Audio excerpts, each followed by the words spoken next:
Ntumbudde nga bulijjo bwe nabasuubiza nti ngenda kuba ndabikako ku ssaawa zijja kuba 2 zennyini ez'akawungezi ka leero. Kansule muli bulungi banja bwe basibu. Olwa lunaku lwakubiri ennaku z'omwezi ziri 2 zokka ezaakonka ku mwezi ogwokusatu. Mwasibye mutano banja bwe basibu. Buli mugi yasinzira okuwuliriza. Kansule muli bulungi. Wepo nange ndi bulungi. Bali batebe mukuuma n'abapakuuma. Nange gye ndi ngezaako. Olunaku lwajjo saasobodde kulabikako olw'ensonga nti lwali olunaku lwa bbalaza nga nange nina okuwummuzaako ku ngalabi yange ne ngamba mande kampumuleko nja kulabikako ku lunaku olwokubiri era ntumbudde nga banabadde mbasuubiza. So kansubire buli mwali bulungi gyasinzidde okuwuliriza. Njala otumirako bannayuganda mwenda buli mu gyasinzidde okuwuliriza. Abali mu diaspora nga saawuddeemu kontina ekikuulibwa mu nsi mwoli mbalamusizza nnyo mujje balako gye mutuusaako engalo. Nange gindi ngezaako. Njagala okusaasira mwenda bafunye ebizibu by'enjawulo mu ggwanga erya Uganda wepone mu nsi yonna ng'oli muna Uganda. Mukama munnanga akugumye kubanga yensi gye tuyitamu ebeeramu okusomoozebwa kungi nnyo, ebeeramu ebintu bya njawulo nnyo bingi. So bw'oba afunye ekizibu Mukama akugumye, ate yafunye ebirungiisa emikono mu maaso aweebaza Katonda kubanga gw'ofunye ebirungi naye era tabifunye ate eri abali ku bonkenke essaawa zino. So gw'obanga wafunye ekirungi weebaze Mukama mugambe nti alhamdulillah Mukama nkwebaza ebintu by'ompadde. So naawe nkulamusizza. Mwenna abalwadde abali ku bitanda ng'ekimbe kibabalembeyizi nammwe mwenna muli Mukama akingirize musobole okuba nti mussuuka ekirwadde ekyo nammwe mbaagaliza okubeerayo kulungi. Ndowooza akaseera kekotandika olutambi luno. Nkimanyi buli omu abadde anindi lunaku lwajjo saasobodde kujja. Ekyo sigenda kwetonda olw'ensonga nange ndi muntu nina okuwummulamu kubanga bagamba nti abalungi kulya babi mirimu. Amanyi olufumu olwa Jambuulire bagamba nti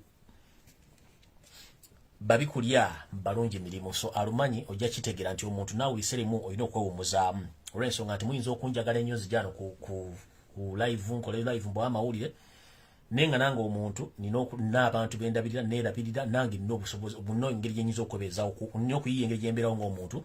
So bwe mbanga nina okujja obaweereza nate nina okugenda okwekolako ng'omuntu okwerabirira. So y'ensonga lwaki olugero luggwa nti mwe muyinza okunjagala ennyo nzigye mbeera wano ku live nga ngikola naye ng'ate mu kukola live nina ebintu by'okulabirira nga nze byetaagisa ki ebyetaagisa mbeera y'omuntu ya bulijjo okola ki okuba nga oli. So olugero olwoga nti babikulya balungi mirimu nti luvunulwa nti gye tukulidde ono mu nsi gye tuvuddemu mu Africa wani giba si mu Africa nti mukama wo akwagala nnyo ng'oli mu kukola era wakwagalira akulabire ne bwe kituuka mu ssaawa ey'okulya oba ey'okugabana awo obeera mubi nnyo. Olugero olwo luggwera oba olufumu olwo luggwerayo nti babikulya balungi mu mirimu.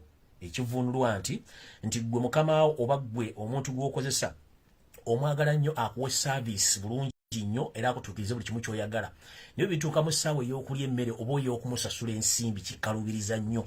Olufumu olwo luggwerayo nti babikulya balungi mirimu.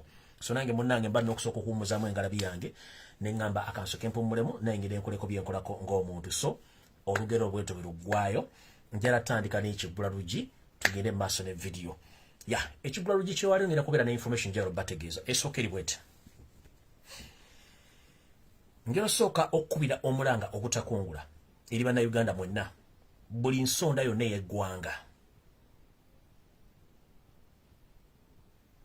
Ekimpummuzaamu awo kubategeeza nti ensonga gye ŋŋenda okuleeta nnungi nnyo era ngumu gye muli. Njagala okkubira omulanga ogutakungula eri bannayuganda mwenna oba oli mu diaspora oba oli waka. Uganda y'ensi eyaffe mwe tuzaalibwa ate mwe tugenda okuziikibwa. Tulina okufuba ennyo okulaba ng'ensi eno etuukagana n'omutindo gw'ensi endala zonna ezaatuleka kwe twali ku musingi gwe gumu. Tulina okulaga abeeyita abakulembeze abali mu Uganda essaawa zino nti eggwanga balitwala mu mbeera embi gye litalina kubeeramu. Bannayuganda abasinga obungi abali mu diaspora temuliyo lwakuba nti mwagala, nedda. Mwagendayo olw'ebyensonga z'ebyobufuzi enkyamu ezaaliwo ku ntandikwa nga Uganda efuna obwetwaze. Famire zammwe ne muziwaŋŋangusa nga gavumenti z'abamusiba bwe baba banoonya. Abasinga obungi tugenze mu buwaŋŋanguse lwa nsimbi oba lwa mirimu gye tutasobola kufuna Kampala oba mu Uganda nga tusobola ogifuna mu nsi ze tuzeemu. Ndowooza zezo factors 2 ezisinga obukulu. Naye ng'ate njagala okuba ekifaananyi eky'amaanyi okizze mabega otegere nti ensi ze tulimu zonna ezaba mu magulu meeru ebikozesebwa mu bulamu obwa bulijjo mu mawanga gano gye tulimu oba oli mu Amerika oba oli Bungereza oba oli Canada oba oli mu Europe oba oli mu nsi z'Abawarabu ebintu byonna ebikozesebwa mu bulamu bwa bulijjo mu makolero g'abana abantu oba mu gavumenti zaabwe biva mu Semazinga Africa nga ne Uganda kweri. Kitegeeza ki? Ffe lwaki twalema okukozesa ebintu ebyo ate abazungu bajje waffe babitwala okubikozesa ati ffe tufukiikira ekizibu? Ekyokulabirako nti twalimanga pamba edda, pamba n'avaamu engo ne bazituddiza ku bbeeyi ey'obuseere. Bwe tuba tusobola zigula ku bbeeyi ya buseere ne bazituza nga mazo zambala n'emirambo nga gimaze okwambala ne batuddiza engoye ezo ne tuzigula mu mivumba naye nga pamba ava waffe. Ekyo kibuuzo naawe sooka okyetekemu. Twalimanga emmwanyi ezitulemu okukolamu omugaso ogw'enjawulo. Emmwanyi tuzituka tuzigenda ebunaayira ne bakolamu kaawo obuvunaanyizibwa bwayita Nescafe ne bayita kikyonna ayina amaana atulira mu tuseera fawekenyine balimu emmwanyi weewunye ki ekyatuukawo. Okitegeera? Golodi, diamond, biki byonna ebintu ebikozesebwa amasanga, biki byonna amaliba g'ente byonna bigenda mu bazungu. Eno gye tuli ne bale biduddira nga beserawo. Kaka zino ensi ffe tubadde tuliwo tebasobola kubeerawo kye mba mulina okumanya. So mu nsonga eno njala bategeeza buli munnayuganda yonna gy'oli. Nabagamba musooke mujje ebyobufuzi simanyi ndi wa NRM. Tewaliwo bazalanga wa NRM. Musooke mujje ebyobufuzi mu nsonga z'eggwanga. Eggwanga ng'eggwanga litambule ku bannayuganda. Tekirina kyanjawulo owa NRM okulaba ensobi gavumenti yo gy'ekola y'okutta n'okuwaba bannayuganda n'ogyogerako. Naye buli omu olw'okuba nti aweebwa obusente empawe kaagana looza nti olwatuuse. Tekina kye kigenda kukuyamba mu nsi Uganda gye tulimu. Kubanga twetaaga eggwanga eritambulira ku musingi ogwa democracy. Twetaaga eggwanga buli munnansi afunamu. Twetaaga eggwanga nga wenjogeredde ekigambo kyonna nsobola okukyogera n'enziri waka n'embeera ne famire nga sigenda kusibibwa okuttibwa. Eggwanga litwagala. Buli muntu weekube mu mukono, weekube mu mutima ng'olowooza eggwanga Uganda we liraga nawe we ligenda okudda. Bwe tunaba tukyalina abakulembeze abalowooleza mu kutta okufuna kye baagala eyo nsobi. Bwe tuba tukyalina abakulembeze abalowooleza mu ggula ebyokulwanyisa okwekumira mu buyinza ekyo kibi. Bwe tuba tukyolooza mu bukulembeze abatalowooza nti ne bw'ozaala omwana takula nakukubira engoma ekyo kibi kirina okuvaawo. So nno ngenda basaba bati buli muntu yenna ku mutimbagano gw'olina tutandike okusaba oba okudimandinga baganda baffe bonna bali makomera. Ebyobufuzi si musango. Supporting any political party or change, it's not a crime. Because it's your will. Nobody forces you to love Robert Kyagulanyi Sente. Nobody forces you to love Museveni. It's a political will. It's a decision made by you. So tekiddawo ekigenda kuteeka nti omuntu mukwata omusibe omutulugunya omutte. Tekirina. That is backwardness. Ensi ezikulaakulanya America zaani zonna. Abantu bakuba political rallies in different areas. Omuntu n'agenda waka n'atuula. N'amanya nti bansinze oba mpangule ngenda kukola ekiddako. Naye mu Uganda ebyobufuzi musango. Right now baganda baffe bali makomera bavunda. Naye n'otunya abasajja abakulu bannabyabufuzi bajja ku radio stations olw'okuba bamuwadde miliyoni 5 miliyoni 5 3 najja nayogera ebintu ebitakwatagana olw'okuba bamuwadde miliyoni 5 ze baakuwadde. Mu such a frustrated economy toyina kyogenda zikolamu era zigenda kuyita mu ngalo wefu. Nola abasajja ba TV presenters najja n'abuzaabuza bannayuganda kuba bamuwadde miliyoni 10. What is miliyoni 10 kulaba wa bannayuganda? Notulaba political analyst ku TV and radio stations boogera ebintu bitakwatagana ku bulamu bwa bulijjo buli mu Uganda bobuuza bano babeera mu nsi ki ebintu byetulina okwogerako. Ekyo nno njagadde kikosanga ekigula lugi soon or later negibujjako ngenda bategeeza. So buli muntu era ku mutimbagano gw'oli please nkusaba mutandika oteekako okudimandinga baganda baffe bonna bali makomera. Kubanga ebyobufuzi okusapota ebyobufuzi si musango ekyo tugimaninge baganda baffe bateebwe nga tewali condition yonna kubanga Museveni singa ne myaka gy'ekirana gy'ensanvu bakwata ne bakusiba ne bakutulugunyanga balwandi badde toliiwo. This is to remind you. Ekikwasa baganda baffe ba Edi Muto ba Nubian Libo bonna ba Map Media bani okubasiba bateeka makomera kitegeeza nti gwe singa bakwata ne bakutta wandi batotukira ku kirooto kyo. Kino ekyokutta baganda baffe ensobi. Uganda myaka 5 tuli mu segavanga vuddemu. This must stop. The 50th year of independence of the country known as Uganda in the eastern part of Africa means nothing. Nensi zonna ze twasooka okufuna independence mu nsi yonna ziri politically stable, but for us abalina the most educated population in Africa we are dense. Abalina natural resources tuli wansi. Abalina buli kimu ekyetaagisa tuli wansi. Kiki ekyatuukawo? Because we are led by misleaders. This must stop. Kino nkiddamu nga ngenda ku kirala. Buli munnabyabufuzi yenna tula mu ntebe yongo ku terimoti otudde mu katebeko. Nga tonnakwata sserezaamu mpembe yose tebasula mutano w'akareekezi ozirya okutandika okugamba oyogera ebigambo against your will because you are paid. think twice. Think about our country. Think about the nature where we are right now. Think about the next generation. For you, you are enjoying right now the money which was given to you by Museveni. But what about tomorrow? The tomorrow of your kids, the tomorrow of your grandkids. Attacking Robert Kyagulanyi Ssentamu or attacking Nope is not going to solve political problems in Uganda. It's all about thinking the future of Uganda. Let us think beyond yourself to the side of Karekezi. Because soon or later is going to be no more. But what about the remaining people in this Republic of Uganda? Gulo musingi gwe tusima mubi.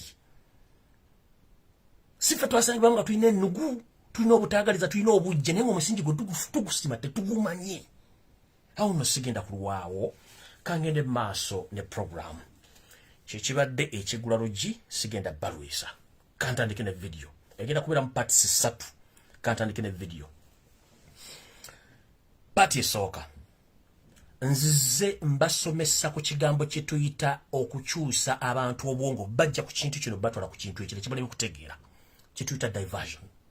Nabagamba ono omusajja ne gavumenti ye ebintu bazi babikolera kumala emyaka 50 babinamu experience. Mwabatabiramu experience mbagamba obyetegeeze tubasomeseza muganyo bitegeera. Njala bagamba ebintu bingi nnyo bigenda maaso mu Uganda muyisaako amaaso. Gw'okirabanga ekitali wona kigenda kukosa oba kigenda kukosa generation y'abaana bo. Right now, abaana baffe bali makomera kooti ziganyo bata. Emisango giri mu kooti giganyo okusalibwa. Abalamuzi bali mu kwebuzaabuza nga afuukaana abantu gonna amazzi. Bannabyabufuzi buli omu bamuwadde ssente ajja atandika okulwala Kyagulanyi Ssentamu. Bannaddiini buli omu kyasanga kyayogera against each other, against the human beings of Uganda. Chichi lwaki tutuuseewo njabasaba ekigambo kimu. Tuyiga ekintu kye bayita diversion kyekize. Nasooka ne baga nti TV radio stations mu Uganda zonna tezikyali mu kumulamwa zaavaako. Museveni yazijjako. Yensonga lwaki bakyasobola okupromotinga ekibooziboozi ky'ono omusajja lwasama n'oli omuwola Simaidana n'abatanzi. That is nonsense. It's a pure diversion. Njagala basaba omuntu yenna gwensanga atadde kiprogramu ekyo ku platform ye oba ku Facebook account ye ngenda kwani following ko blockingirewo. It's a pure diversion sponsored by the state. Mulia abo siba soso kubeera mulavu eyo pure sponsored diversion ya Museveni jayagala mubeereko. Webuze lwaki kyagiddemu kana akaseera. Webuze lwaki lwakigenze ku media zonna. Webuze lwaki kitandise okwogerwa abantu bangi nnyo. Webuze lwaki go bakyuzinga tayogera. Aliku holiday. Webuze lwaki akyogerera tetubale tumumanyi nti gyali. Webuze lwaki eyita n'omusajja Muganda yasamirira nnyo n'atuka okwogerera ebitayogera ku buko. That is a diversion. Chimbagalo bategera eyo mugiveeko diversion n'ebintu bingi bigenda okujja. Tulina ensonga nnyingi ez'okwogerako. Nabagamba ekintu kyonna ekitali kya NUP ebeera diversion nga ya gavumenti focusinga ku bintu ebifuataganya eggwanga ebya NUP. Ekyo kinakyo kimaze sigenda kirwako. Ngenze ku kirala. Njala tandika bwendi. Edde nnyo gavumenti zaakwatanga ku mukono bannansi abalinanga abaana abasomye obulungi ogenda emitala w'amayanja weppo ne mu ggwanga Uganda okubasomeseza ku bwereere olw'ensonga abaana bano baali magaso nnyo eri eggwanga. Kati gwali eyo atamanyi kye tuyita scholarship nga ya gavumenti njagala nkunnyonnyole. Bannabyabufuzi bonna boolaba bali mu Kampala abali mu Uganda basinga obungi basomeranga ku scholarship za gavumenti. Naye ng'ebiseera ebyo bwe bakulonda nga guwasinze oba abaana basatu mu district gavumenti ng'ekuweebwa okuva ku university mpaka lw'onoofune mu nga tebakusasula kati kikyaliwo. Njala babuuza abannabyabufuzi bonna abali mu Buganda basinga obungi gavumenti ya Buganda yabaweerera okutuuka we bali na kati olwa we bali naye tebasobola kyogerako right now kubanga ezo institutions zalingawo kuweerera abaana bata famire zaabwe nga tezirina sente kye kyatuukawo. Kati njala bazzayo okubagamba nti bano abasajja bagamba nti balina gavumenti entuufu. Njala bagamba nti abaana bonna abali mu government abali mu institutions ezisinga obungi wabweru w'eggwanga nga bali ku state funded money za scholarship bonna Banyarwanda 78% bonna Banyarwanda baholdinga passport za Uganda n'endagamuntu za Uganda. What went wrong to other Ugandans? Kubanga bano beeyagaliza balina kye bapulaninga ekyo nkivuddeko. Bw'ogenda mu university zonna eziri mu Uganda abaana baweererwamu ssente bonna basinga obungi bali state funded bonna Banyarwanda Bannayuganda balagawa balina passport za Uganda bali bwe basoma ku sereza Uganda nenga abaana basoma si bana Uganda olwokuba nti bano balina system yabwe gye baleeta batwala abantu bawe bonna basome mu 50 master plan batwala abaana bonna basome ku sereza government z'omuwa omusolo balyoke badde oluvannyuma batandika obbazunya kye bakola kati kibalimi okutegeera nakyo mutuddawo temuja njala babuuza mwe bantu bukyanga government ya Museveni ebeera bantu bameka bana Uganda abadde ku state funded money za scholarship ne baga nti ono abadde ku government sponsorship yavudde yakola mulimu gundi bana Uganda kati ebitundu ndoza biringa 10 byokka ku buli 10 abafuna scholarship ate nga nazo za mwana wa gundi abasigadde obungi bonna bagwira abali ku state za Uganda ekyo no kikyamu era mu kinoonyerezeeko nyenze maaso olwaleero we twogerera omumpembeeso etawasire mutono wa Karekezi ayingiza ebyokulwanyisa nga biyita emutukula ebiwera containers 15 nga ziva e Tanzania ez'emmundu n'ebyokulwanyisa kino kinsimba baga bulijjo the moment bw'olaba government nga mentality yaayo naddala mawanga nagakulaakulana nga Uganda nga mentality bagitadde nnyo mu security kati mwe bannansi abakyalinamu empeka emera mulina okuba nga mwekaabira olw'ensonga nti omukulembeze afuga eggwanga Uganda oba omukulembeze yita omukulembeze wa Uganda mentality yonna eri mu kugula mmundu na masasi so sikulaakulanya ggwanga na kujja banna Uganda bandi badde baba mu yanfuna mu yanjigiriza ne mu mbeera eza bulijjo kyafa kimu nina emmundu nina amasasi nina tia gasi kyekyafaako n'atamanya the more ogula ebyokulwanyisa ng'obiteeka mu ggwanga bigenda time okutuuka bikufuukira ekizibu gwe kennyini bifuukira ekizibu na Uganda awo tugenda tuukawo kino kitegeeza ki tulinga abagamba nti byobufuzi mu Uganda byatwalibwa magye na byakwerinda nti bannansi tebakyalina mugabo na nsonga za kwogera ku ggwanga lyabwe kino kikyamu kitutwala luddawa kitutwala nti bwe Munnayuganda yenna olina okutandika okumanya ennyingizayo n'ensaasanya engeri gy'ogenda ogibalansinga muwe tulaga wabi nnyo ndi wano mbagamba omwezi ogwokusatu n'ogwokuna gino emyezi ebiri mwabadde balina ssente nga muwoza mulina ssente bwemutagwa si kugwa kimu nti ogudde enkoona n'enywa mugenda kugwa ekigo economically nti ne capital gw'obadde olina mu business agenda kusanawo ng'olaba n'amayumba g'obadde olina bagenda gatwala ng'olaba in case muganya okusasula overdraft za bank oba looni ze babatize mwateekayo mu bank nabagambye musooke mujje ssereza mu banka muganya okuwulira ne mbagamba musooke muggala amaduuka muve mu business muganya okuwulira kati njagala babuuza ekintu kimu mu nsi ekulaakulana nga n'ensi esinga obungi kati za approachinga summer ezina covid ezina ekisa ky'essenyiga 19 as we speak right now batandise okukola kye bayita okuizinga ku restrictions z'ekirwadde kino kubanga ekonomi zaabwe zigenda kukolapsinga naye ffe waffe bataddewo restrictions ezaabwe nga ziyamba bo nga gavumenti okubanywereza mu buyinza 1 mu Uganda tukimanyi nti 60% y'abaana Uganda bakola emisana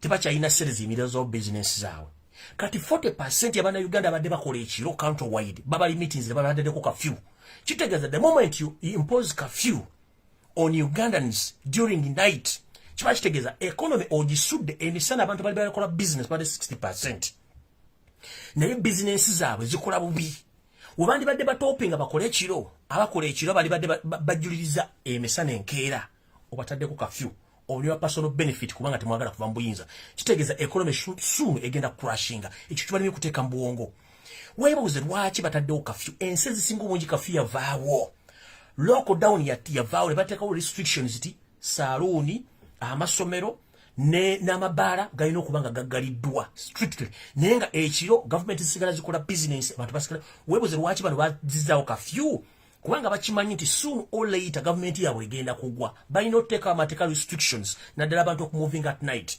Remember, in security, it's not very easy to identify someone at night unless you have a night vision, goggles or binoculars.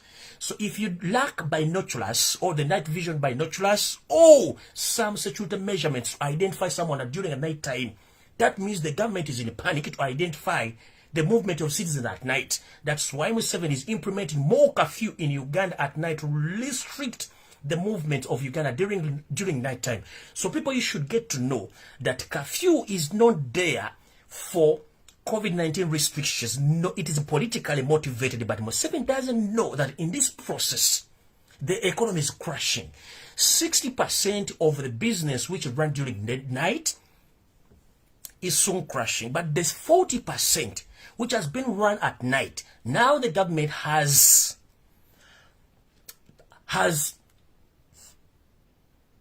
again put restrictions at night, that no more business done at night, no movement at night. That means the 40% at night is closed. So where are we heading? That is the question economically. Where are we heading? Your question manji for deco. Nyenze maso. Ne meeting ebaddeyo ku nkomerero ya wiiki eno eya security meeting baya gyebayise ya security council meeting. Bannayuganda Museveni kyaba yesterday tabasira ntano wakale kyaba bali temukimanyi. 1. Bwe yabadde mu security briefings ne basajja banne bali mu panic. Let me tell you one thing. You see Yoseti Bahabulwa during the day night when he's addressing the public, he's so confident, but after, you don't know the panic is in the State House. These people are in the panic mode.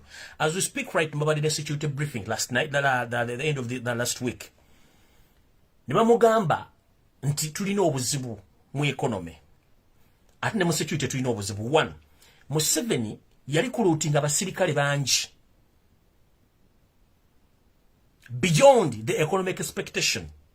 Museveni yali kulutinga aba local defense bangi betwita ba SPC.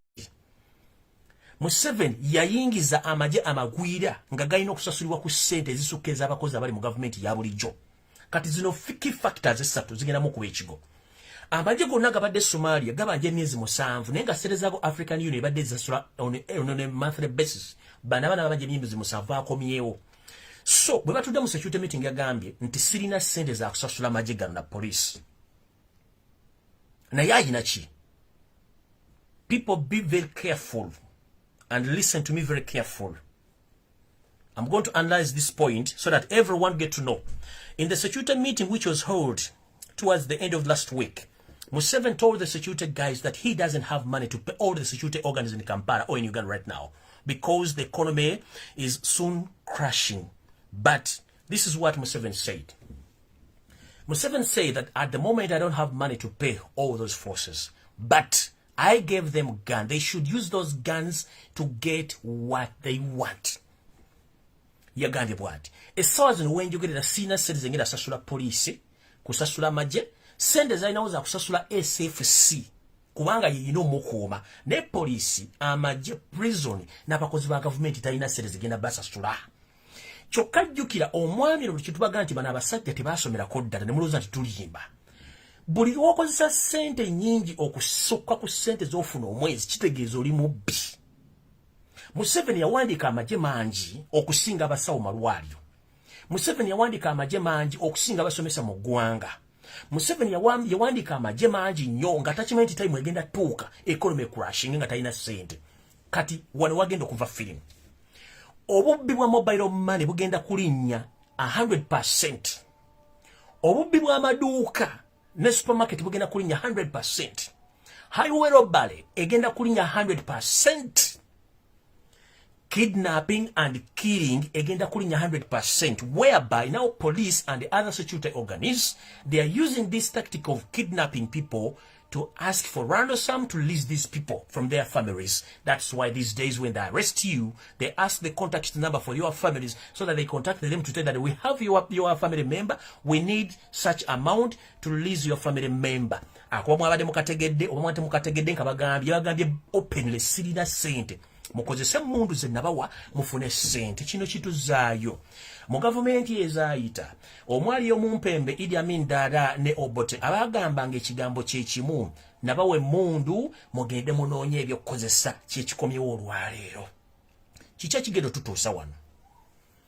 Okuwamba abantu nga tekuli politically motivated nga kuli economically motivated olw'ensonga nti abakuumaddemba balina mundu tajja kuba na mundu ng'atudde wali.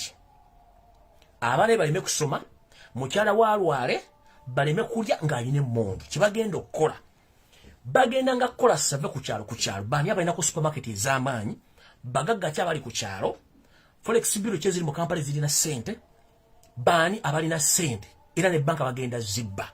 Ngenda basomera kabinja k'abantu abali mu vuyo guno gw'okubba gavumenti beekozesa naye nga buli gavumenti emukozesa alina akozesa gavumenti. It's a two-way traffic. 1. These people are allowed to go and steal from people, but at the same time, the government uses these people to assassinate their targets or government targets. It's a two-way traffic. Government ebe yambisa okutta abantu ate government yo mukujisasula ba ne balagira bagenda babba ne babbe eminyago gyabwe awo tugenda ofunira obuzibu so ndamukiraba kati mu kino ntegeeza ki njagala muwulirize abantu bano wammanga bengendo basomera mukakase ekiri mukubba mobile money n'okutta bana Uganda mulyoke mutegeere ngenze maaso kana kabinja ke kabadde mukubba okutemula nenga bakikola emirundi ebiri government ebakozesa okutta target za government zeyagala bo ne bagenda okubba nga bali protected by the government okwesasula amanya gano ngenda gabasomera era nga n'omukazi yasembeyo ku Sente kabinja ke kamwa kamubaddemu kana kabinja ke katta omuvubuka eyali akuba masimu ku radio eyali wa off this go bayitanga Tom Julunga go bagati bamukwata mbobbi kana kabinja ke kamu kagenze katta abantu banji akabinja kano bagambye Museveni kino ekintu yakyogedde ebintu ne bitandikirawo okukola lwakuba nade sina sazze ejjo bagamba byatandikiddewo okukola batandise okumenya enzigi z'abantu amaduuka babba supermarket babba abantu mobile money buli kimu bagenda kikula ekyo mbadde mukimanyi kati amanya gano g'abantu bano abasangibwa mu kabinja ako n'abalala bagenda kuma bakola emirimu gino kuliko omumpembe gwe bayita ayimbisibwe Malcolm ono ava mu kabinja ke bayita FFP kuliko Alex amanyire ono ava mu kabinja ke bayita FFP kuliko Mawaz Patrick ono ava mu kabinja ke bayita FFP kuliko Akim Wilfred naye ava mu kabinja ke kimu kuliko Alele Smith ono ava mu kabinja ke bayita FFP kuliko Alminia Christopher ava mu kabinja ke Christopher ava mu kabinja ke kamu kuliko Bashir ava mu kabinja ke kamu kuliko Jangole Wile era ava mu kibinja kye bayita CTB kuliko Balifali Francis ono akava mu kabinja ke bayita CT kuliko Godfrey ono akola ne crime intelligence ekawempe era bano bonna bakola mu bitongole bya police ebyokwerinda ne UPDF abamba kolera bombo abala mu FFP kano ke kabinja kabasasini abatta abana ba mobile money ababba forex bureau mu bitundu ebyenjawulo mu ggwanga oba mu Kampala kana kabinja ke kata n'omugenzi gwe bayita Tom Julunga kano ke kata abantu ba mobile money era kale mu kubba ne forex bureau pone banka mu bitundu byonna eby'eggwanga ndoza mu kitegedde bulungi amanya mu gategedde kati kana kabinja tekaliko kakubanga ndoza mutandise okulaba nga bannaffe bakwatibwa ennaku zino bagamba nti baagala omusingo oba ssente okuta abantu babe kitegeeza nti gavumenti tekyalina ssente kino kitegeeza ki bagamba bababuulira omwana waabwe ow'omugezi ng'amate okunkumula ntunuulira nnyo abayita ba political analyst mu government mu Uganda nga bavudde okufokasinga ku nsonga ezino baba Uganda ne batuulira ensonga ezabula okuba nti babawadde ssente nze ne bonomba miliyoni 3 nzijja njogere gavumenti ya NRM nenga byenjogerera tebigenda kufuula bana Uganda kye balina kubeera mba mmala biseera ekisooka bakuwadde miliyoni 3 ku 5 but economy gye bakuwereddemu ssente ezo ssente ku inflation level wo that is useless money and toilet paper money nkiddamu ku economy wo right now mu Uganda emana kwa miliyoni 3 to defend Museveni the economy is crashing soon or later. So how dare you take those 60 millions or 50 millions to start defending the rotten regime economically, politically, socially? You can't survive with that money because it's useless. The inflation is high. So many people are running out of businesses because URA is becoming a problem. Whereby someone has been brought in a container of 20 feet and he or she is supposed to pay like 20 millions in taxes. But now it's 100%. You're supposed to be either you pay 80 millions or 50 millions of that 20 feet container. If it goes to those who import like 40 feet container, they were supposed to pay like 50 million. Now they are paying 100 millions for what juice? Chiba chitegeza ezo indications ziba ziraga ti economy crashing soon or later. The moment or linyise emisolo imports mu Uganda kiba kitegeeza nti omusuubuzi alina ssente zeyewoze mu bank kurete kwazeewoleddeko nga tannazisasula goredde mu import charges oba import taxes zogenda omuggyako ziba zitutte capital we ziba zitutte ne looni nga n'ebintu ebiri mu container bwabikiriyalinga ajja kukwata n'agenda biguza kubanga bagenda biguza already tebalina ssente ne weewunya abasajja abakulu bajja ne batandika okwogera emmotoka Robert Kyagulanyi Center. This is to inform the public. Please stay calm and stay cool. Don't even talk about Bobi Wine's car, please. Government enaje genda twala motoka eyo kina kibagamba. Kubange motoka ya Kyagulanyi bwoya ate tebasobola gitwala ekyo nkibaddiramu. Let them take that car, they will see ebinava mu mpale y'ebiraka ekyo nkibagamba babuulira wano goba gitwale balaba ekinava mu mpale y'ebiraka. Ekyo nkivuddeko akabinja akali mu kutta bannayuganda mu kubba ensimbi okubba mobile money n'amayumba naye kino kibagambira wano Museveni kyeyayogedde. Highway robbery egenda kweyongerako obungi nkiddamu gwokubiri. Okubba n'okumenya amayumba g'abantu n'okutta abantu kubajjako ensimbi kugenda kweyongera. Okumenya ma supermarket, forex bureau n'okubba banka n'abantu sekinnoomu kugenda kweyongerako. Kidnap je department egenda kuba ebadde politically no egenda kukyukamu kati. Nga bakuwamba nenga family bagisaba ensimbi okutta. Family bana batayina asimbi goyinza okubanga lwaya babagenda kutta. The factors zembaga mu zitunuli ennyo kubanga mu security meeting Museveni bagambye sirina sente za kusasula basirikale atenga the fact is tazirina. Kati wano wengambira mwe naba political analyst ba Museveni ne Museveni kenyini manyi kuno kuoli. Bagamba nti amanya amemanye galeeta ebizibu. Osobola otuulako wansi n'omanya eggwanga lino gye livudde ne bwe lituuse. Ebyenfuna bye biyimirirako eggwanga okutambula. Obunkenke mu ggwanga ebyenfuna biba bigenda kufa. Ekyokubiri, teri ggwanga likulaakulana bannansi nga battibwa. Teri ggwanga likulaakulana bannansi nga basibwa.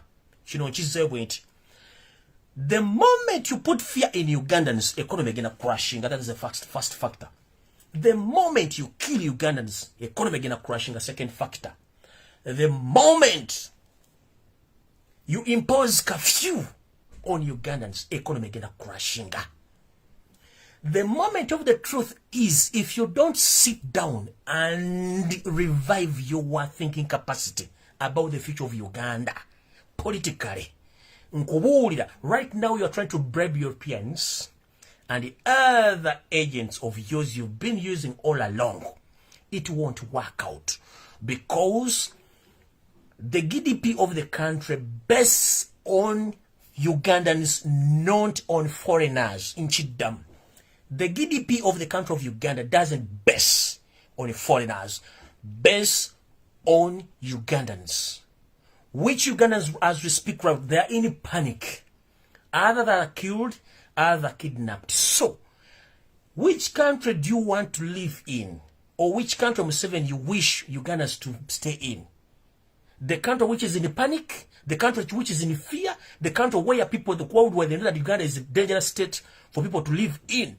Because people are kidnapped, people are killed. So please, mulowozeko kuva ku thinking capacity yamwe mulowoleza no kumeza munywera obusera bwamwe na bino ebigundi bya bino biki bibayita obusera bwamwe munywera simena bili mulowozeko beyond. Tulina abantu abasoma economics, they can't advise you. Tulina abantu abasoma politics, ona atali wa mono wa mundu bali badde ba advising eggwanga lino beyond the expectation. Robert Kyagulanyi Ssentamu is not the problem. Nope is not a problem. A problem is a rotten regime which governs on the gunpoint, which governs Uganda on gunpoint. We have a parliament whereby 60% of the parliament, all those MPs are corrupt, including the speaker, Rebecca Kadaga, his deputy, Jacob Olanya, and the entire system is rotten. You find a government whereby the expenditure of the government is bigger than its income. Eyoteba government. Nchidam. Museveni ne government you. Egwanga livembe ufuze muloza ati byakutirako bantu oba byakusiniikirako mannyo. No. Tulowooza okusinga mwe mulowoleza. One, government y'omumpembe yoseto basira ndo bwakarekeze spending sente nyingi nnyo bintu bitalina mugaso n'okusinga sente zeyingiza. As we speak right now, 1.6 trillion Ugandan shillings is missing in the treasury. While if you're asking the Uganda Revenue Authority how much money do they earn or they collect a day, they can't explain because the biggest number of people they're out of business. Sente mugenda zi musoke ngatona sindika bano balwasimaro rushana tona sindika bano bantu bapa NRM okujja ku TV. We should base on the economy and the goodwill of Ugandans. tujja kera enkyaba Uganda basinga obinga bali ku street babasudde bwe tebalina sente za kusasula rent bujja kera ku machanga 50% abaana balina okubeera amasomero bali out of the school ndemwe nga temukitunulidde mutunulidde kimuntu simanya akaluka gwa Kyagulanyi yakawangula olw'okuba nti mubbye eggwanga buli kimu kirina muti abantu okuba expose bababuuza the accountability of your wealth mutudde omusajja omusiru IG Jazembo I'm going to write to the Uganda Revenue Authority to review Kyagulanyi's vehicle. Mr. or Mrs. IGG, let me ask you one simple question. First, audit your office, audit the public service office before it's too late. The problem is not Robert Kyagulanyi, the problem is not NOP. The problem is these dead political figures in Uganda, including the so-called opposition and the NRM. What they think is, after the Vampade said, I don't care about others, the entire parliament, the entire political arena in Uganda, they just think about their families. That's all. They don't think about others. And so as I speak right now, chinuma nyo kubanti ndi munsengwira. Nenge ensimu endimu ebintu ebikolezebwa biva mu Africa ne mu nsi yange Uganda biva okujja wano. Ngenze maaso.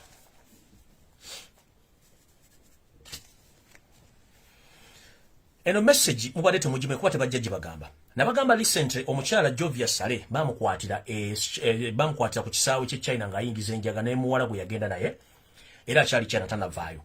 But as we speak right now bakyali mu negotiations okuta Jovia Sale naye okumuta kigenda kuba in return nga Museveni family balina ettaka lye bagenda okuwa abachina okusima mu bibugagga. Kandoza nasembi okumandi bawadde kayunga tukonfa bawadde kayunga naye tekinabeera officially kubanga okumala okuba exposing abayinza omuta nga tebategeeza na public n'akomawo naye nga y'omwana agenda sigalayo okubetta kantegere nti bamuwadde kayungo bawadde gavumenti ya China ettaka lye kayungo kusima bibugagga. But that's not the problem. The problem is, as we speak right now, the so-called General Salim Sare is critically sick and is admitted in Nakasero Hospital as we speak right now due to heart problem. Salimu Sare wetwogerera mukazi we ali mukomere China ku bintu by'okutambuza enjaga naye bamaze okwiriziganya gavumenti ya China babawe ettaka okusoma bibugagge kayunga bato omukyalo ono nejjukira omwana gwe yagenda naye nga biraga nti bano beerowooza bokka mu nkyala bagenda mulekayo era y'omuto bagenda gujjako naye bwetwogerera bino byenjogera muyinza okulowooza nti balumbu yabadde ki oba ali yabadde ki njogera ebintu ebitasobola kwogera mu Uganda ku TV kuba tebasobola bibagamba. Salimu Sale sawa zino mulwadde ayina ebirwadde by'omutima kuba nkyetegereko nti ayina amazzi ku mutima and this is the second time. Barazo okusinzira ku badokita bangambye research gyenkoze nti ekintu omuntu wafuna complication y'amazzi okubaga muli ku mutima gukutuddemu obeera ne 4 attempts eno gyalimu ye second attempt waliyo third attempt boyingira mu fourth attempt nga amazzi gazze mu mutima oba ogenze. But this is not the problem. Nze siina muntu wa NRM oba ali mu gavumenti ya Museveni gwenjagala afe kyenjagala obbalagako mu myaka 58 mukyalina thinking capacity egamba nti omuntu yenna okulwala government official mulina mutwala Bulaaya. What happened to Uganda? Mukimanyi Salimu Sale bamu grounding kuva bava mu nsiko mu grounding tasobola kulinnya nyonyi gedamu yali asanzeko Salimu Sale mu America ebungereza mu myaka 2 mabega jam ankuba esasi because bamu grounding aliko red flag worldwide tasobola bali ba province ngomutwala India it is impossible, Dubai it is impossible. Tebasobola mutwala bali ba mutwala Nairobi nayo tekikyasoboka kubanga Nairobi wacho waliwo abantu banje bali tebasobola akomekereza aliwa ali nakasero mu ddwale mu garage nakasero mwali because mwagano okuteekawo measurements ezisobola okuba nti buli Munnayuganda bw'afuna ekizibu asobola okujjanjabibwa ewaka. Why? Right now Salimu Sale you have a lot of money as we speak right now. You are among the rich people in Africa. But if you can't be treated in your own country, no gende bunaira nga sento zituddeko, what is the meaning of money? What is the use of money? Kino kitubagamba. Kami katono kanyomera mitalo wa mugga. Museba na Uganda enkumuli yitu n'ekirwadde kikutte ku mutima kuba kututte mu ddwaliro. Baganda afe bali makomera bafa. Ne ekibassa kiki kwagala ggwanga lyabwe kwagala Munnayuganda abeere mulungi. Kati Salimu Sale, as you speak right now, you are bedridden in Nakasero Hospital due to heart complications. But they were proposing you to take out of the country. But if I may ask, what happened to Mulago Faro Hospital? You think we don't have the money to purchase all the medical equipment to be brought in the country? We have so many specialists, Ugandans, who are based abroad, who can come and teach our teach our doctors in the country so that we can avoid such problems. But government officials, when they get sick, they take them outside. They leave for Ugandans who pay taxes to suffer in their own country. Why? Who bewitched us? Anyatuloga. Musi Uganda anyatuloga. Not really moto. Museveni abeo. Sime twagala Uganda stated. Uganda stated yanaji tabula, if I may ask. Not really about such a political analyst.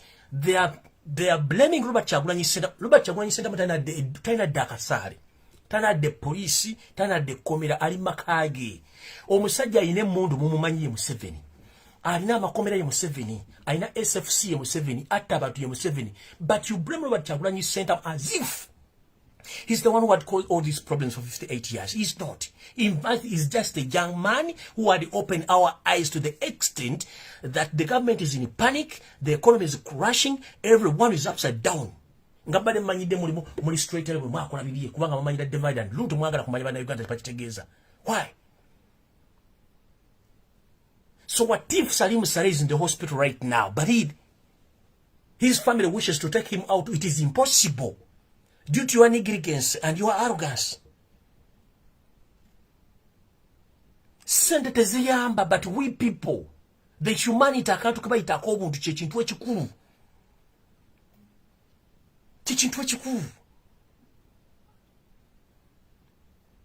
Kibalimye okutegeera. There are so many Ugandans who are equipped with their skills by abroad. There are so many Ugandans who are financially stable by abroad. They are developing those countries instead of coming back because they fear. No, what are them of fear?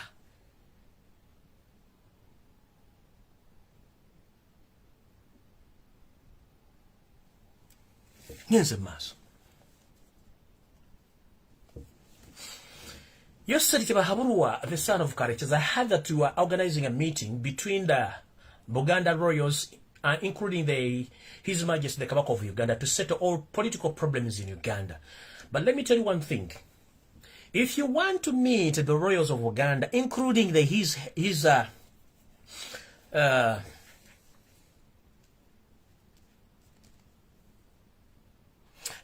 Kabaka of Uganda. Let me tell you one thing.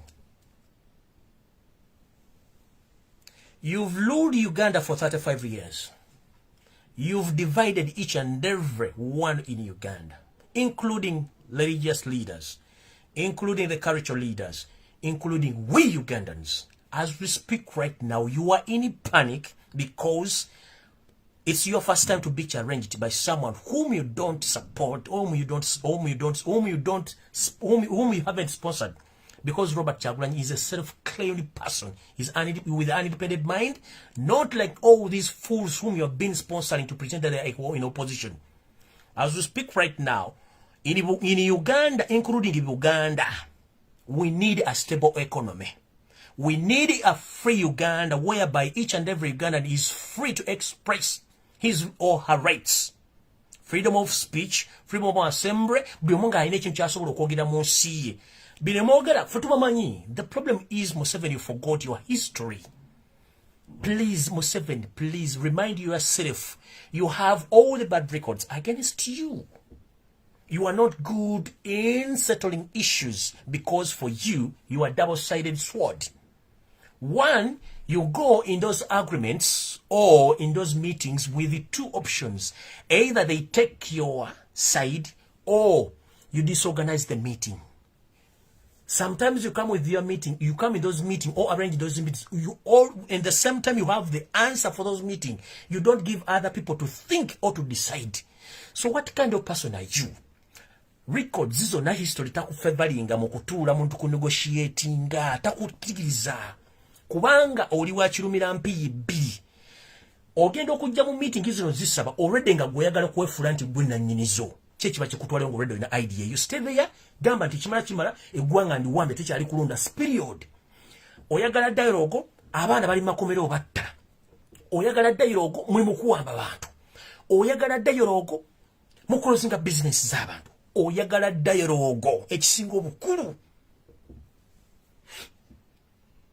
sente z'abantu n'ebyobugagga by'abantu byonna mubiwambe mbagobye ku mataka. Yo dialogue ki? Oyagala dialogue ogula byakulwanyisa niyo gogina okulwana nayo. Are you going to fight with your fellow citizens? The problem of Uganda is not Robert Kyagulanyi Ssentamu, is not noob. It's all about the poor political ideologies of NRM. Because what you preach is not what you put in place. No. You preach vice versa. You act vice versa. That's the problem. Right now, we're talking about sawas oyagala dialogue. But dialogue, mutta abana babandi, muli kuwa abana babandi, muli mukola ebintu ebiteetaagisa. Naye nga ate sawa zino, you are bribing even the European Union.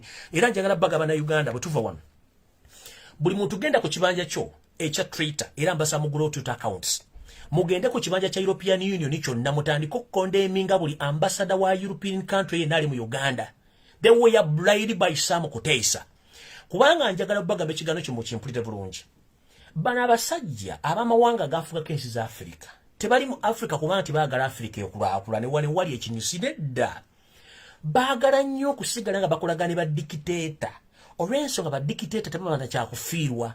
Baagala kweprotectinga n'omunyago gwabwe nga bakwasaganya omunyago guno. N'abantu bali abasobola obba security be bana ba European Union. European Union, NC Africa, oba continent Africa, nemale settlinga politically. Ne tukozesa natural resources zaffe. Ne human resources jetulina within a period of 25 years Africa ejja kufuuka Europe bano kye batya nti gye bajja resources ezibayamba mu nsi zaabwe nga gold, diamond, platinum, uranium n'ebintu byonna ebikozesebwa mu mafactory mu nsi yonna nti Africa bweneesetulinga bweti Europe egenda crashinga America yokando ziyinza okusurvivinga kuba America mujja ne muteesa ebintu byamwe ne bega tugenda kuteesa na kino tugenda kukola kino. Europeans bayita mundanga walabe ko muyembo gwengedde nenga munda gujjude mu nfunyo be bayita ba Europeans. So kyebatya batya omuntu aina ideology nga mupya atenga moto. Second, batya omuntu nga aina akantu ketuyita pan-Africanist oba omuntu nga alina ka content akalaga nti ebyokulowooza ku byobufuzi bisukka mu nsi nga bitwala continent n'okujja banna Uganda bwe balina okulowooleza ekyo omuyopo akitya. One, njala bwe byokulabirako bino ebyokulwanyisa zisa byalo mu nsi yonna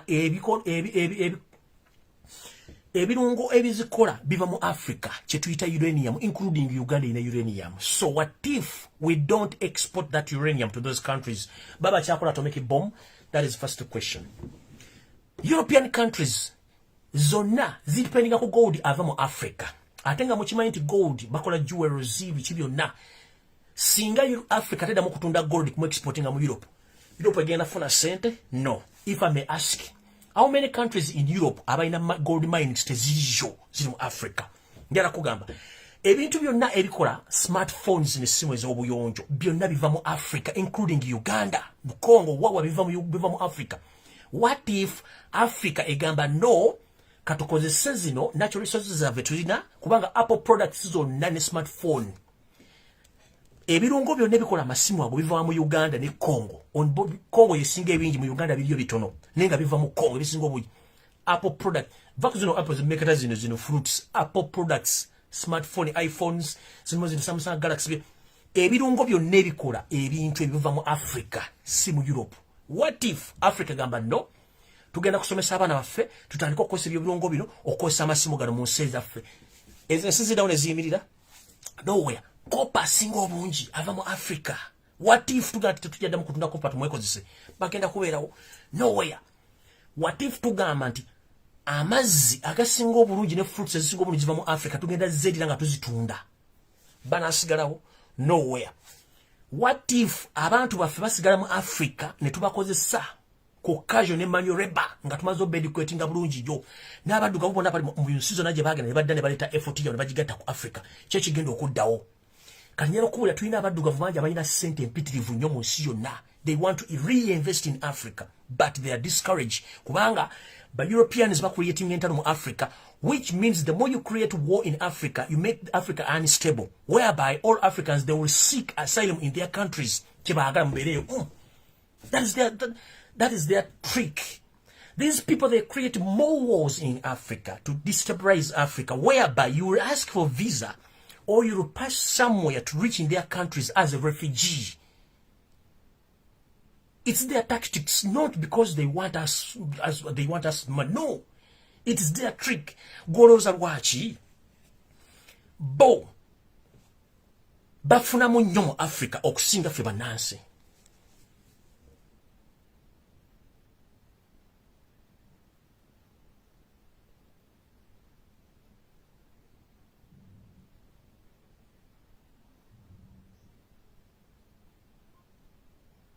Tebuuze. That's bweba creating entano mu Africa. Never unstable nga bob exportinga. Mumuduka kufuna refugee status mu nsi zaabwe. Buche baba basinga okwagala. Kati fo kisangwa nga tulina abafuzi nga Museveni ne bakufuzi banne balowooza kimu mundu. That's the problem gye tusanze mu Uganda era tugenda kulakula na nyenze maaso.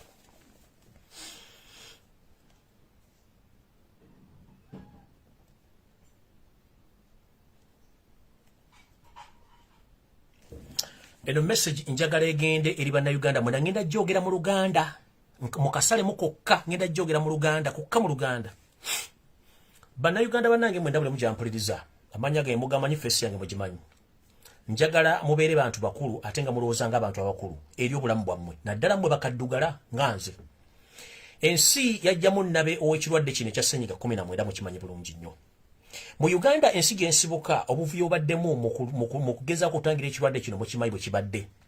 Kitegeeza ki bwe babanga emivuyo gibadde mingi nnyo mu kutangira obulwadde buno babba ensimbi z'omwomusulo ne ziggwa mu gganika. Abantu bazimbira mu maguloofa. Bannayuganda basinga obungi ne bateeka mbi batasobola kutegeera. Kati njagala babuuza ensi zisinga obungi zitusinga n'enkulaakulana tezinafuna ddagala ligema kirwadde kino naye mwe babagambye nti eddagala babadde liva China era bagenda ddiba kuba babageme. Njagala bagamba ekigambo kimu. Ekirungi kyabwe yagalire nkiddamu ekirungi kyaki kyabwe yagalire. Omuntu mu ssemateeka wa Uganda alina obuvunaanyizibwa okulabirira obulamu bwe engeri gyabwagalamu. Njagala bagamba eno yo ndowoozange ng'omuntu. Omuntu ng'osobola okulya obulungi, omuntu ng'osobola okwekuuma ng'omuntu, si kuwagira kugenda kufuna kugemebwa kwa kirwadde oba eddagala lyazze mu Uganda. Nkiddamu mundikodinge mundaba.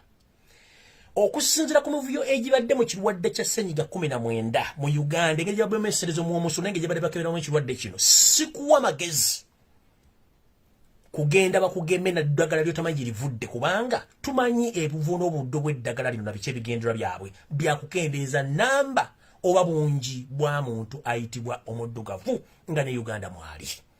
Mukimanyi nti Yosef Kibahabula otamani wakarekeza ayina ekirooto ekikendeeza bannayuganda ebitundu 35 ku buli 100 ng'akozesa chansi yonna gy'aba afunye. Ye yagenda n'afuna eddagala ettuufu ne mawulire mwalira bane balyegaana. Bajjeewa okwagala essaawa zino okubaleetera eddagala bagema essaawa zino. Nja basaba nga bwe kiri nti si kyabuwaze okugema ng'osobola okweriisa obulungi n'okwerabirira togenda kufuna ddagala lino. Sigala nga bw'oli eyakutonda bw'ali batusize ekisero okukutwala ajja kutwala kubanga naye baba kugemesezza eddagala lyo sitiru nga Katonda akwagala ajja kutwala. Bwe bubaka bwange eri baganda bange mwenna emivuyo egyali mu Uganda mu kujjajjera ekirwadde kino gikuwa ekyokulabirako nti eddagala lye baga nti bagenda ddibagema lyandibanga si ddungi eri obulamu bwammwe. Akanyebwa kaakano bakugambye nti eddagala liva China naye mbu lyakolebwako okunoonyereza mu Oxford University y'Ebungereza. Nkuzaayo katono mu ggwanga eryo lyennyini bagamba abantu bagema eddagala nti bakugema eddagala n'olifunamu ekizibu tolina muntu gw'ogenda kuwawaabira tebalirinaako obuvunaanyizibwa mumpulira. Bakugambye eddagala livudde wa China erigenda obbagema ne bakuterako akanyebwa nti livudde lyakolebwako okunoonyereza mu Oxford University ey'Ebungereza. Naye ate mu Ebungereza ne bakugamba eddagala lyo baga nti bwe bakuba eddagala balikuba ku lulwo era bw'ofuna ekizibu tolina wookola ki kyowawaabira muntu yenna ng'eddagala likutuusizzaako obulabe. Wabeerawo ogubuuzo akabonero akabuuzo akanene ennyo ke tuyita question mark mu Lungereza waje tulaga ekyo nga nkimaze ensonga yino boba onokola okugema osooka nokola kye tuyita survey oba research nabagamba mu nsi Uganda Bannayuganda ebitundu 8 ku buli 10 tutambula n'ebirwadde ebyenjawulo naye nga tebinazuukuka kutukuba wansi gamba ng'ekifuba senyiga omusujja olukonvuba n'obulwadde waffe bwe twamanyira obwa siriimu tubulina kati singa osangibwamu ekirwadde kyonna ne bakkuba eddagala lino lyandizuukusa ebirwadde ebiri byonna by'otamanyi era n'ogenda ezira kumwa nga nenna bugisimufungize do you copy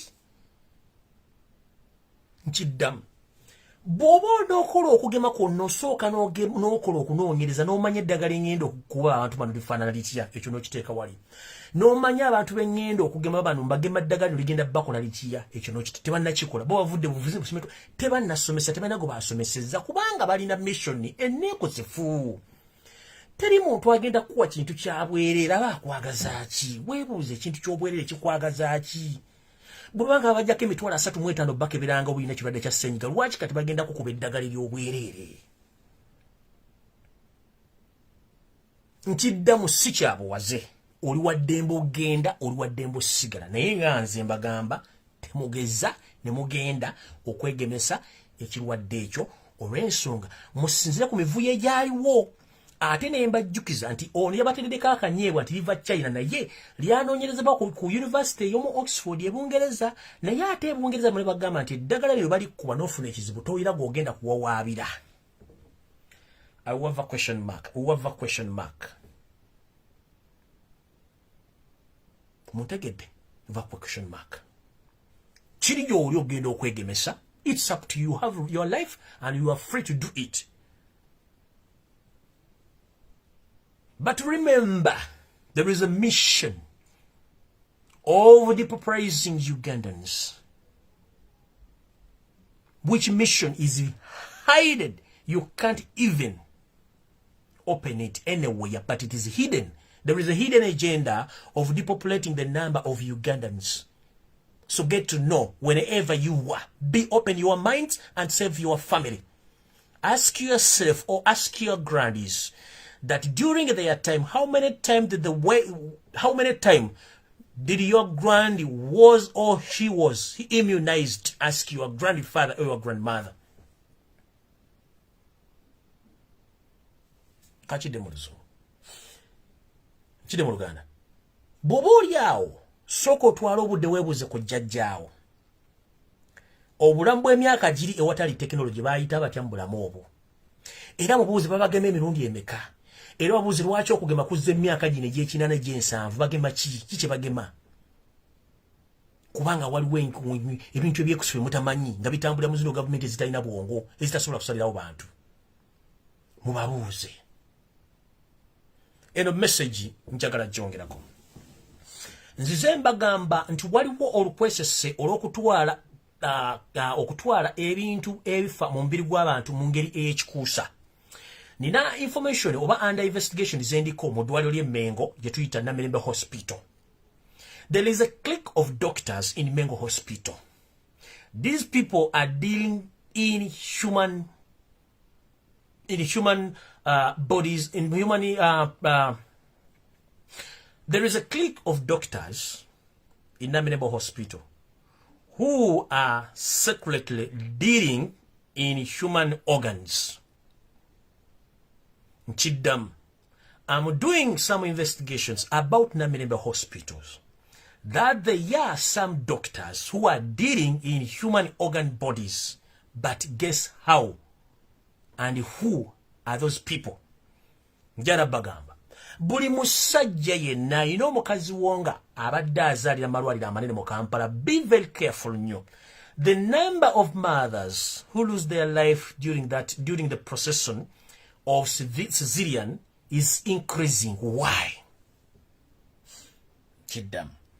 Bannayuganda njagala mubuuke. Waliwo ekitta bantu ekigenderere nga babatwalako ensigo zaabwe mu bubba obutamanywa. Maama w'olubuto nfunye complain eziwerako nti Namirembe waliwo abasawo abakola omulimu gw'okutta abakyala abazaala ne batta omukyala nga bamuggyemu ensigo ze, omwana gwe bazadde n'asigala nga mulamu, ne basavinga omwana, omukazi ne bamutta intentionally. Kino bakikola ng'abasawo awo bajjamu ensigo z'abakyala abo, ne bazijjamu ne bazitunda, ne bakugamba nti omukyala munnange tasobodde kudda ngulu, yafudde. Abasawo bano balina essente empya n'enkadde. Nkyakola research. Bino nkyakola ku Namirembe ne baŋŋambye n'amalwaliro amanene mu Kampala gakikola. Maama ab'embuto ne bataata mwenna, mbeegayiridde mubeere careful nnyo n'abakyala nga bagenda okuzaala, naddala bagenda okuzaala nga bagenda basala. Era waliwo n'ekiteeberezebwa nti ennaku zino tebakyakkiriza bakazi ku kuzaala nomale, baga nti ate ojja kusobola tugenda kusala, with the intention ez'okukolako kye baba bagadde okukola. So bannange bataata ne bamaama mwegendereze nnyo abagazalira malwaliro ago. Nfunye information nti mu ddwaliro lyetuyita Mengo oba Namirembe waliwo akakundi k'abasawo abazaalisa abasala abakyala nga batta abakyala bano with intention okutwala human organs zaabwe, mostly kidneys, okutta abantu bano bakikola intentional. Bagamba munnange omukyala tasobodde kudda ngulu, naye omwana tukoze eki tumuwonyeza, naye nga bamuggyemu ensigo ze zombi, oba n'okutempalinga ekintu kyonna ekiri mu mubiri gw'omukyala n'atadda ngulu. Remember, abakyala bano babeerako kalifuumu, babeera tebaliiwo, era Allah yazza. Mukyala era bamutya ku kalifuumu bataliiwo. Abasawo bano bakola ekisoboka okuba nti bakola ebintu bino mu the absence of the owner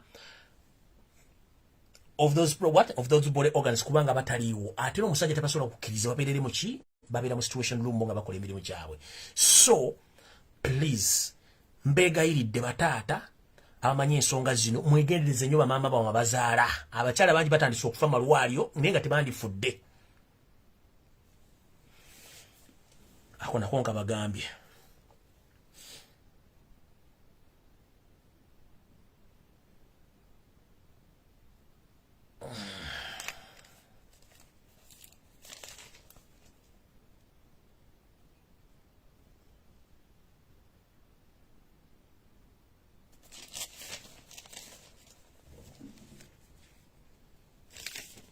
Okay. System HRM. Bannayuganda bana tubakubikiriza okugula emmere enkalu n'amazzi ogasitwalinga mu nnyumba zammwe. Nkiddamu, tubakubiriza okugula emmere enkalu n'amazzi ogasitwalinga mu nnyumba yammwe. 1. Essaawa yonna tugenda funa kye tuyita peaceful demonstrations. Mu kino tutegeeza ki, twagala okwekalakaasa nga tubanja obuwanguzi bwaffe. Njalo bagamba ekigambo kimu, gavumenti y'omumpembe Yoseta Wasira Mutwalo Wakati yagwadda ffe tulinze. Nkiddamu, gavumenti y'omumpembe Yoseta Wasira Mutwalo Wakati yagwadda ffe tulinze, era ffe tugenda okweremezaako musibira mu bbono. 1.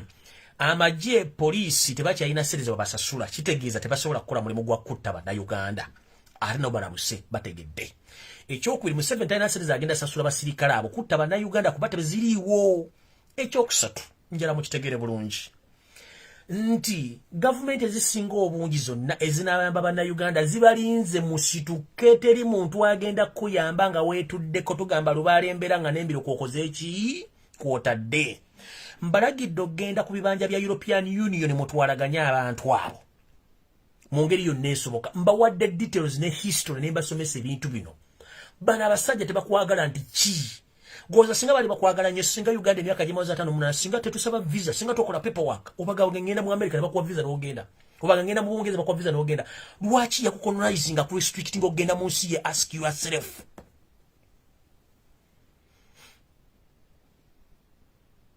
If those Europeans love Ugandans more, why do you go to ask for visa? And you need all that paperwork and back million, million and 5 for visa, get billion, get student, why? They are restricting you. So if you fight your nation now developing against you, it's high time. If the whistle's blown, please wake up. Mugende mugule mmere, mugule amazi mugateke mu makaga mwe. Mukitegedde. Webuze lwaki bakujja ko million 15 ofune visa egende Canada. Why? Nga mu Uganda osobola okubiramu ng'enseterere mu economy n'etambula. Why? Singa abaagala nnyo. Singa temugenda tola pepaka sime million muna bankole pepaka nga fune visa. Wani batte mu kikola. Ask yourself why?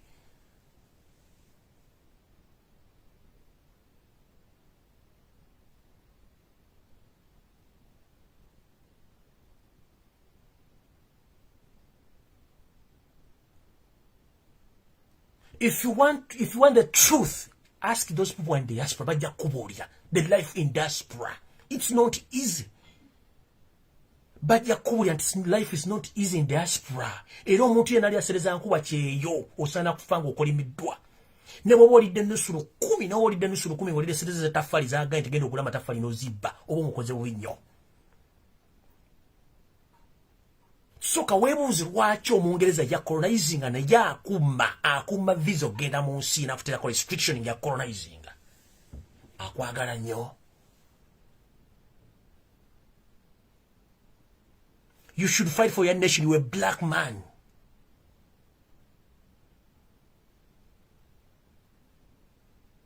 We are here because we came for green pasture, not because we want to be here anymore. We are tired. Life is not easy as you think.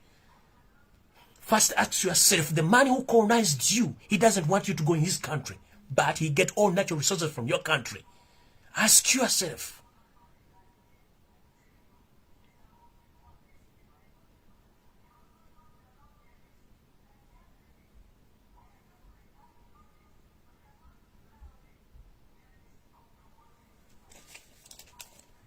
We have the parliament full of pumpkins who can't even think beyond. Oya tula parliament kubanga afuna million ali very comfortable nya ina million but he or she doesn't think about the rest of Ugandans.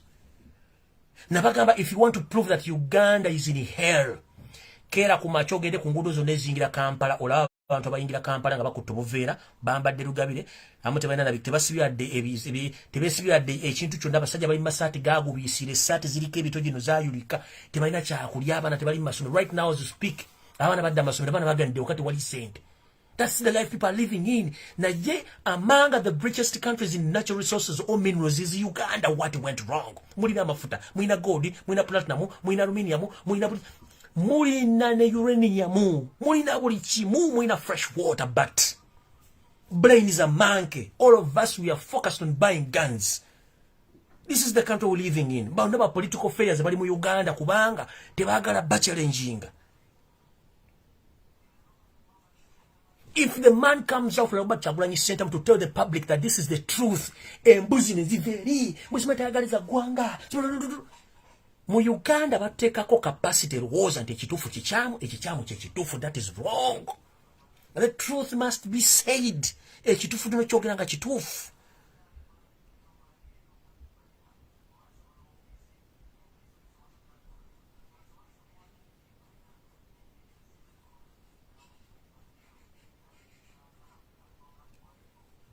Here is the simple mathematics. Eggwanga lya America lyeddene tebawozadde bamabbe ba parliament mu parliament yababwe oyitaano, but for us tulina bameka eri America.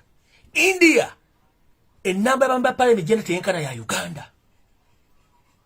India enamba ba minister genda teyenkana ya na Uganda. Tena de ba RDC tena wadde ki. Compare parliament ya Kenya ku ya Uganda, compare na parliament ya Tanzania ku ya Uganda, compare government ya Rwanda ku ya Uganda. Feketui Museveni ichi yakola kwe kugaziya yenga ageza kujuza namba mu parliament kulietingira abantu be milimu kubanga ayagala kozesa amateeka gonanga galisa mu parliament afune namba nyije mu system mateeka. And this is to remind you that constitution ya Uganda is widely open, basing on Museveni's interest. Bakola amateeka ne bagaleka nga gali open, whereby Museveni wayagala kutugalinga ku article yonna bagula obuguzi bat kubanga bagireke eri open nchidam. Constitution ya Museveni yakola mu 1995 gye baamendinga amateeka gonna gali widely open in case Museveni and his government bagala kutugalinga any article. Bajo ujawo batikatambala nga batugalinga article nga batekawo interest. That's the constitution we have. Robert Chagulanyi Ssentamu n'agamba no, this must stop. Neno tulabambe ba parliament bali buli mwajja n'engalabiye kuba bambadde amasuuti najja no batayogedde as long as afune million 23 n'atuula. They don't think about others. But the more the government spends in political activities than developmental activities within the economy. The money Museveni is spending right now to cool the temper of Ugandans who are claiming their victory is more than ever before. Nchidam. Ensimbi Museveni z'akozesa okukendeeza amaanyi ga Robert Kyagulanyi Ssentamu n'okugulira bannabyabufuzi bonna bamuwagira batamuwagira okudda ku sayidi ye. Sente nnyingi nnyo mu history wa Uganda tezibangawo. Tuba tetulina gye tulaga. Let me ask you one question today, Romushana and your kakuns or your group of fools. Today you are talking badly on Robert Kyagulanyi Ssentamu. And you are paid money to do so. What about tomorrow? Does Museveni is going to keep on paying you money to abuse or to disguise Robert Kyagulanyi Ssentamu? No.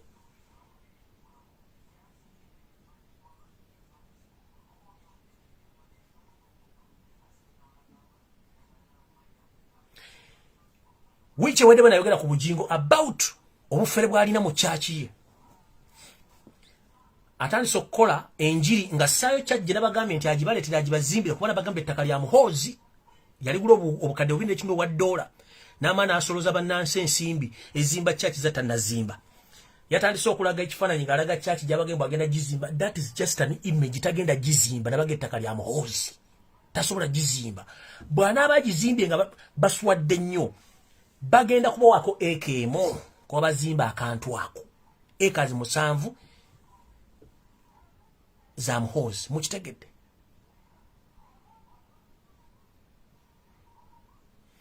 Kati njagala mumpeere omusajja ono in a week tulumba iju tulumba bujingo mumukube ennyo to the extent mumutegeeza n'omutegeeza nti Uganda yajja mu bukyamu ali mu Uganda mu bukyamu. Iyo mugikube nnyo mugitegeeze nti zino ensonga za Africa tebalina tusalirawo. Interests zaabwe ziri mu minerals. Which minerals? Fwe tufuna destabilization mu Africa tusiikinga asylum mu nsi zaabwe. Which asylum seekers bamba batira ne kukosi nga tebannayingira baba asylum baba ensa mpapula za asylum. Kitegeeza ffe balwadde mu bwongo tulina okujjuka. Mukube nnyo iju mugirumbe ku mitimbagano gyabwe ku Twitter ku website mbalumbe. Bujingo muluma mutegeze sida munda Uganda. He's in Uganda like his boss. They are just in overstay. Bujinga limu overstay. Ekyamuwasiza omukazi malaya kwasitowasa malaya nawo boogeza ofuse malaya. Ekizibu kyali nayo n'ekintu eki ayagala nnyo ssente n'ebitundu by'ekyama yamalira obwongo ebitundu by'ekyama n'okuba nti yalo entogera ya teri pasita ayina nnugu ate kusinga ndiga z'asomesa. Kitegeeza mufu kituzaawa kituza nti baali bateekawo ba prophet of doom okubuzaabuza eggwanga yesaamu kirukusa obwongo bwammwe. Omusumba yenna nga abadde asoloza ssere nga ddala kyalaga kyakozesa ndiga ze. Njagala babuuza abasumba bameka on average abasomesa abaana bawera 200 mu chachi zaabwe. COVID-19 period bujingo yagaba ku mmere ng'agiwa abantu baba mu kanisa ye.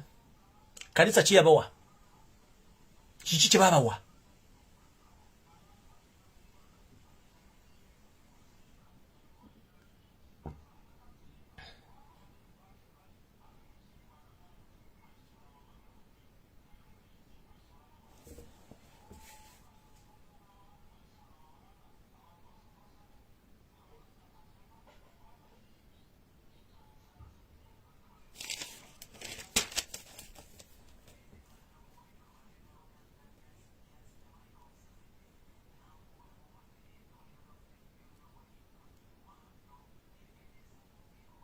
So, njera bagamba, tulina ensonga ziri zitya, tuwagala okutandika okudimaninga bannaffe bonna bali mu makomera babate with immediate effect.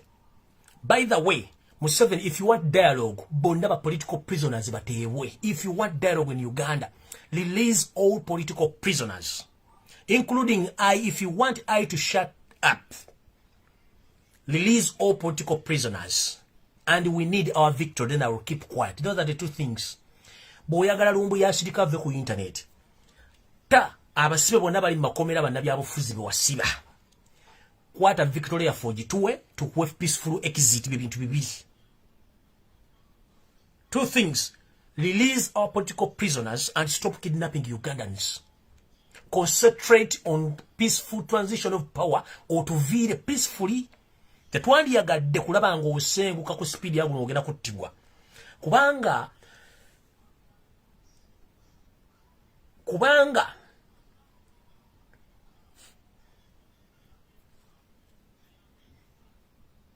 ndiwulira bw'atava mu kasooli ebiseera ebisinga mufumbira mu kasooli oyo. Museveni saagala bufuule ndiwulira.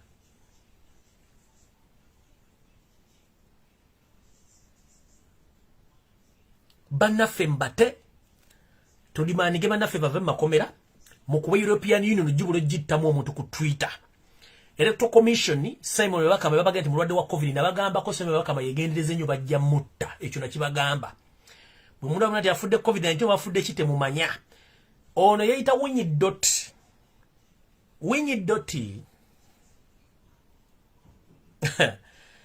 I think the public doesn't know. But let me tell you this before I conclude this video. Justice Winnie Dot, also called Winnie Dolo. This is my last message to you. My friend, you are Ugandan, a true Ugandan, and the son of Uganda. The people whom you sit with them at night in the State House and you discuss the national matters about the election petition, my friend, you don't know the people whom you are discussing with. They don't love you anymore because they are foreigners in Uganda. For God's sake, the moment you meet those people at night, after the meeting, they call in another meeting and they discussed about you.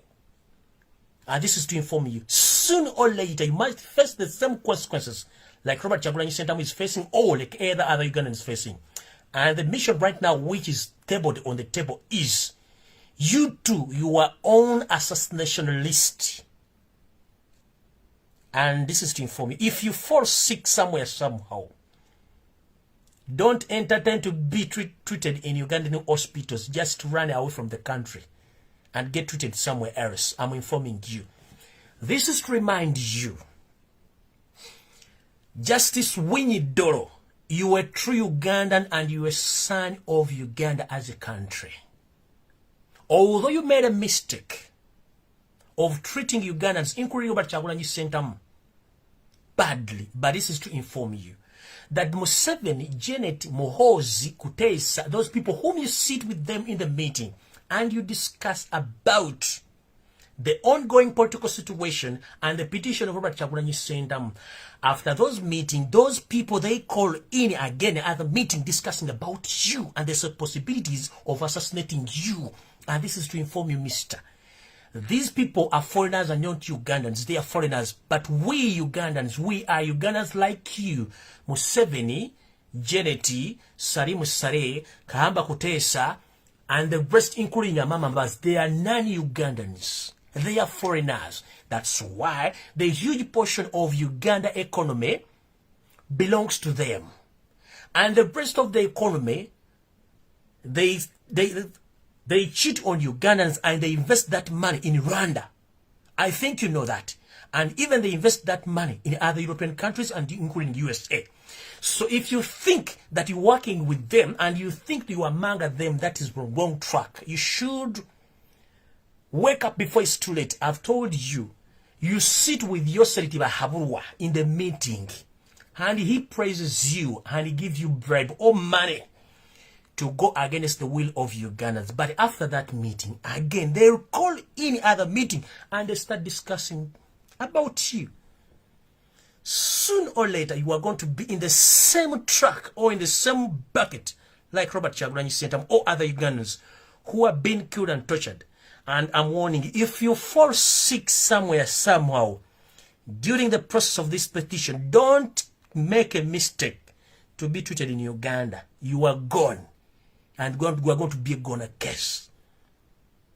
This is a warning. Can't you do Uganda? Mwenna bana Uganda nga tozalibwa mu family ya Yoseri Tabasiro mutano wa Karechezi era nga tewajja nabo. Kino njagala kikujjukiza.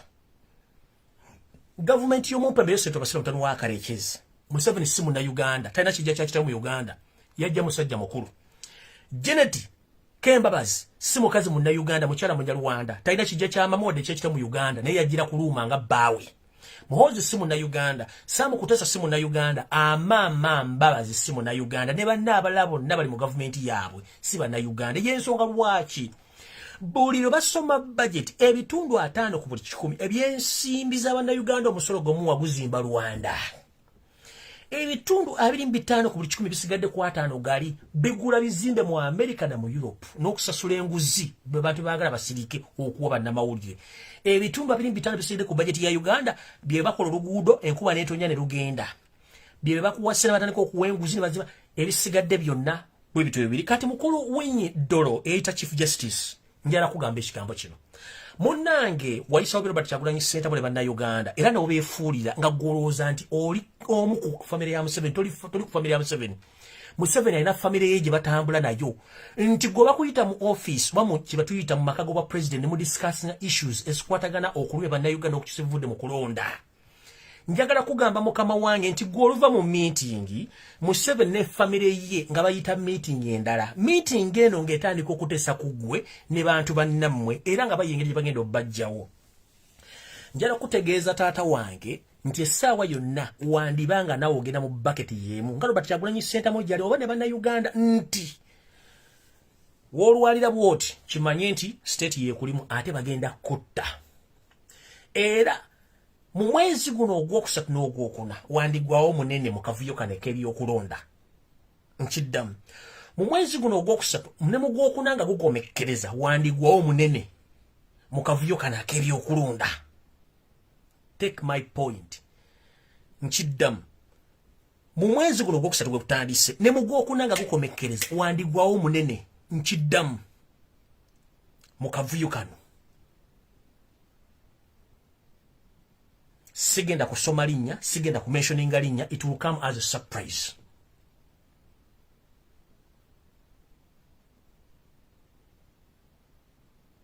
Siri Katonda naye mbabuulidde. Mugule emmere, mufune obuwagizi bwammwe, abaasoma ebyafaayo mujja kusoma lwaki Africa eri mabega including Uganda. Kiki ekivudde nti eri mabega? Museveni asobola okuwa enguzi munnamawulire oba omuntu yenna omugwira okusirisa obubbi bwabwe mu okubaleka mu bwavu. Yensonga kimula nti European Union etandise okwogera Olufalansa. Abo si batufuga. Obuyinza buli mu bantu. Bwe biba mu bantu gula firimbi, gula emmere gyetegekere, mbagambye polisi tekyalina musaala, amagye tegalina musaala, tebalina ssente, tezinitiye gasa amugula taliiwo. Ekyo mukitegedde bulungi nnyo. Saagala bamalira budde. Mukama 13 mpeera tusinkane olunaku lonna olunaba luzeeko ne temwerabira nti mulumbe ekibanja kya European Union ku Twitter ne ku website mubatereke ebigambo bino wammanga nga nfundikira. Ffe ng'abaddugavu tuli bennyamivu nnyo olw'ebikolwa ebyabakulembeze bwe batusindikira mu ggwanga lyaffe lya Uganda. Batandise okwogera ebigo bitategerekeka olw'okuba nti tulina eŋŋambo nti baafuna ensimbi. Tukimanyi nti mmwe mwagala nnyo okulaba nti muteeka emirembe mu Africa naye ate mulimu abantu mu bakozi abakolerera emirembe gino okuva bo bafunemu. Y'ensonga lwaki tujja okusaba obulabu mu nsi zammwe naye ng'ate tulina waffe gye twandibadde tulira mu mirembe. Ekireetedde okuba nti barefugee bangi mu nsi nga bazungazunga si lwakuba nti babaagala naye ensi zaabwe okubeera mu buvuyo ng'ebyobufuzi tebiteredde ne mu Uganda bwe kiri. Okwewala bannayuganda okufuuka embomboze mu nsi yaabwe ne mu nsi eziriraanyeewo nga tuffe tubakuŋŋaanya abantu abo. Twetaaga obuyinza bwaffe by all means. Naye ng'ekisookera ddala mulumbe ebibanja bye mubatwalaganye muntwalire Bujingo to the extent obadduka mu Uganda ddukemu. Bujingo lekera wakamanyiiro, lekera wakajanja akasumagize yeeralira Bujingo tukugamba Bujingo pastor Bujingo Reverend Bujingo. Gwe obwongo bwabwo wasibira kubeera nti waleka omukazi Katonda gwe yakuwa n'ogenda ne malaaya. N'obanga gwe kisinga okusanyusa mu nsi bitundu byakyama. Bujingo sigale eyo njiri giveemu. Olide ebigambo byoyogera si bwasi yaba Katonda. Katonda tayagala ko omuntu alina nnugu takyagalangako. Olina kubulira njiri ezamba ntumayi ne gwe njiri gy'obulira yakubba bubi bantu. Okitegera ebintu by'ogamba byesonyi wesonyi Robert Kyagulanyi Sente kubanga nawe olina obulamu obwo ate kino kikujjukiza ekyokwogera Oluganda oba okumanya ennimi eziriwera mu Uganda n'obulombolero tuli kufuna mu bantu betugenda okubuuza mwajja mutya kuba history ona gikuwadde tukuma tuli mu Uganda. Va ku Robert Kyagulanyi Sente.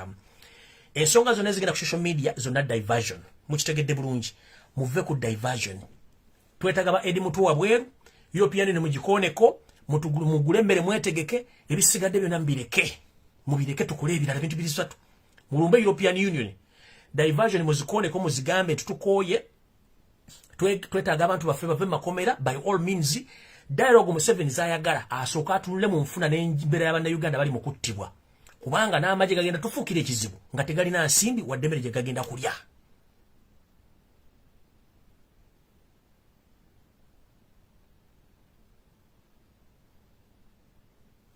Bueno.